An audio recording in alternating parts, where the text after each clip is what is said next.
Tentara Nasional Indonesia dan Kepolisian Negara Republik Indonesia kembali menempatkan putra-putra terbaik bangsa di posisi strategis. Kali ini sorotan tertuju pada Jenderal berdarah Batak yang dipercaya mengemban amanah sebagai pucuk pimpinan di lembaga pendidikan sekolah staf dan pelatihan pendidikan institusi tertinggi tersebut. Penunjukan ini menegaskan kembali kontribusi besar putra terbaik berdarah Batak dalam menjaga keberlanjutan kualitas dan kaderisasi prajurit serta personel kepolisian di Indonesia. Lantas siapa saja dan bagaimana rekam jejaknya? Simak ulasannya berikut ini. Dalam mutasi jabatan terbaru, nama Marsikal Madya TNI Khairil Lubis resmi dilantik menjabat sebagai Komandan Sesko TNI menggantikan Marsdia TNI Arief Widianto. Sertijab dan Sesko TNI dipimpin Kepala Staf Umum atau Kasum TNI, Legend TNI Richard Tampu Bolon mewakili Panglima TNI Jenderal TNI Agus Subianto pada Rabu 17 Juni 2026. Sebelumnya beliau menjabat sebagai Panglima Komando Gabungan Wilayah Pertahanan II atau Pangkoga Wilhan II. Sosok Marsdia TNI M. Khairil Lubis merupakan lulusan Akademi Angkatan Udara atau AAU tahun 1990.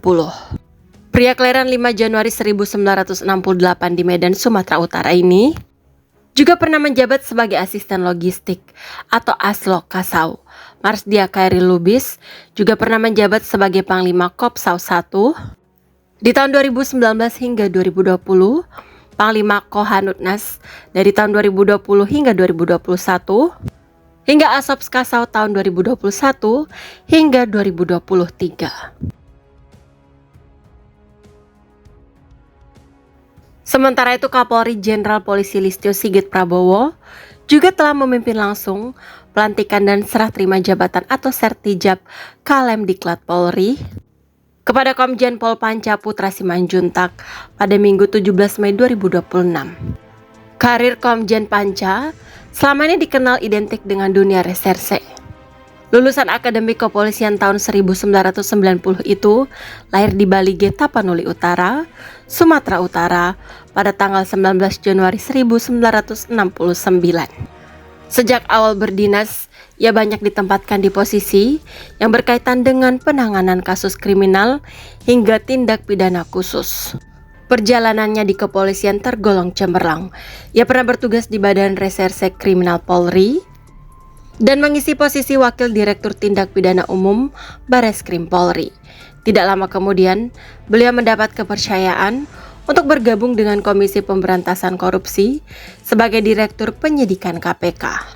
Komjen Panca Putra kemudian ditunjuk sebagai Widya Iswara Utama tingkat 1 Sespim Lemdiklat Polri sebelum akhirnya ditunjuk sebagai Kapolda Sulawesi Utara dan juga Kapolda Sumatera Utara. Kemudian Gubernur Akademi Kepolisian saat ini dijabat oleh Irjen Pol Daniel Monang Silitonga. Ia memimpin Lembaga Pendidikan Perwira Tinggi Polri yang berlokasi di Semarang, Jawa Tengah tersebut sejak Februari 2026. Irjen Pol Daniel Tahi Monang Silitonga merupakan perwira tinggi Polri yang lahir di Tapanuli Selatan, Sumatera Utara pada tanggal 8 Oktober 1968 dan resmi lulus dari Akademi Kepolisian atau Akpol pada tahun 1990. Beliau pernah menduduki jabatan sebagai Widya Iswara Kepolisian Utama tingkat 1 Sespim Lemdiklat Polri.